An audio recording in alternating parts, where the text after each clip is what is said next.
میں تمام حضرات و خواتین کے لیے یہ اعلان کر رہا ہوں، صبح نفلی روزہ رکھا جائے، اور ہمارے آقا صلی اللہ علیہ وسلم کا فرمان ہے فَإِنْ غُمَّ عَلَيْكُمْ فَأَكْمِلُوا عِدَّةَ شَعْبَانَ 30 یوما۔ اگر بادلوں کی صورتحال ہو، مطلع ابر آلود ہو، تو پھر 29 شعبان کو چاند کا اعلان نہ کیا جائے بلکہ 30 دن شعبان کے پورے کیے جائیں۔ ہمارے ساتھ بھارت ہے، بنگلہ دیش ہے، وہاں بھی آج چاند کے بارے میں کہیں کوئی گواہی موصول نہیں ہوئی، اور انہوں نے بھی چاند کے نہ طلوع ہونے کا اعلان کیا ہے۔ ہماری جو زونل کمیٹیاں ہیں ان کے اعلانات بھی میں نے سنے، لیکن مرکزی جو کہ زونل کمیٹیوں نے یہی اطلاع دی کہ چاند طلوع نہیں ہوا۔ مرکزی کمیٹی نے تقریباً 10 بجے کے قریب پشاور سے یہ اعلان کیا، اور مبہم سا اعلان کیا۔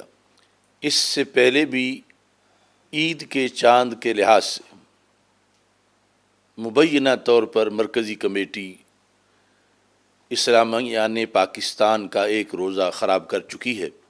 شرعی عبادات کے اندر وقت کے آغاز اور اختتام کی بڑی اہمیت ہے۔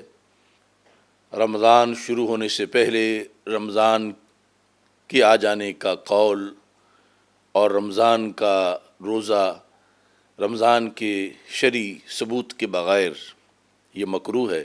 موجودہ صورتحال میں اختصار سے یہ عرض کرنا چاہتا ہوں کہ ایک تو ملک میں اکثر مقامات پر مطلع ابر آلود تھا، اس بنیاد پر یہ یوم شک ہے، اور ہمارے آقا صلی اللہ علیہ وسلم کا فرمان ہے فَإِنْ غُمَّ عَلَيْكُمْ فَأَكْمِلُوا عِدَّةَ شَعْبَانَ 30 یوما۔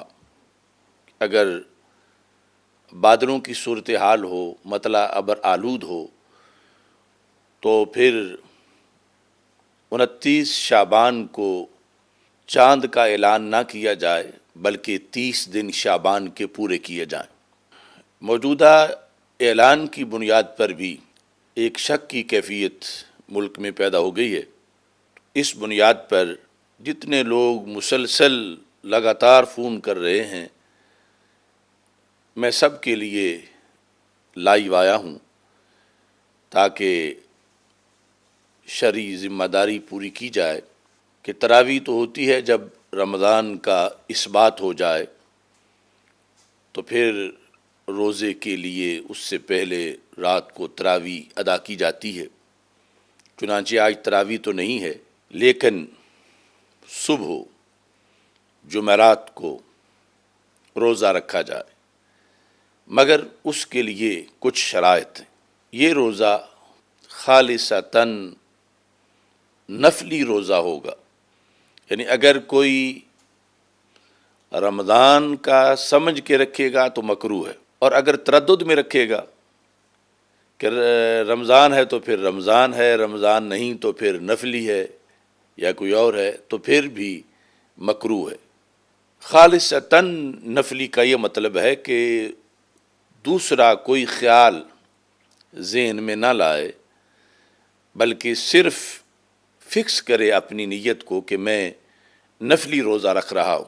اس کے بعد جب ثابت ہو جائے کہ یہ دن واقعی شعبان کا دن تھا، شک ختم ہو جائے دلائل سے، تو پھر وہ شعبان کا شمار ہوگا، اور اگر دلائل سے ثابت ہو جائے کہ رمضان شروع ہو چکا تھا تو پھر وہ رمضان کا روزہ شمار ہوگا، یعنی سب کا روزہ قضا نہیں ہوگا۔ تو اس بنیاد پر میں تمام حضرات و خواتین کے لیے یہ اعلان کر رہا ہوں کہ صبح نفلی روزہ رکھا جائے۔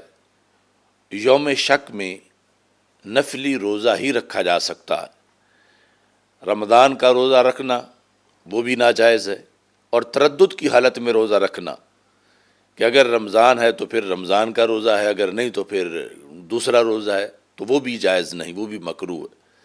یہ فکس آپ نے نفل کی نیت سے روزہ رکھنا ہے، اور اس کے بعد جو صورتحال ہوگی، جو میں نے اس کا حکم بیان کیا، وہ انشاءاللہ اس کے مطابق جو ہے کوئی نقصان نہیں ہوگا، کیونکہ عبادات کا معاملہ بڑا احتیاط والا ہے۔ اور باقی میں حکومت پاکستان سے، اداروں سے یہ کہوں گا کہ اتنا اہم مسئلہ جو ہے، اس پر اتنے مہمل قسم کے لوگ جو بٹھائے گئے ہیں، اس سے لاکھوں کروڑوں لوگوں کی عبادات پر آنچ آتی ہے۔ تو لہٰذا یہ لوگوں پر مہربانی کی جائے اور ایسے مہمل لوگوں سے اتنے بڑے فورم کو مبرہ کیا جائے۔ وآخر دعوایا ان الحمد للہ رب العالمین۔